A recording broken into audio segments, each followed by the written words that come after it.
டார்கெட்டை நோக்கி போகும்போது உடனே டார்கெட் வந்துடாது. ஸோ கிடைச்சதை நம்ம சின்சியரா பண்ணிக்கிட்டே போவோம். கையில் இன்னைக்கு கேண்டில் இருக்கா, 10 அடி தெரியுதா, நடந்துரும்.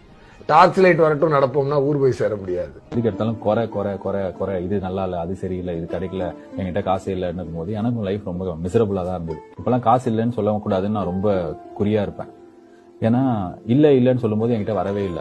நம்ம கிட்ட காசு வரலன்னா வேற யார்கிட்ட வரும்னு போது பார்த்தா பயங்கரமா வருது. எது நம்ம மனசுல சரி என்று தெரிகிறதோ நாம் உணர்வதை பகிர்ந்து கொண்டால் எந்த விதமான முரண்பாடு வராது. இன்னொருத்தர் நினைப்பாங்களோ நம்மளை பத்தி இப்படி, அடுத்தவர்களுக்காக நாம் ஒன்று இயங்குகின்ற பொழுது அது நமக்கு தொந்தரவு கொடுக்கும்.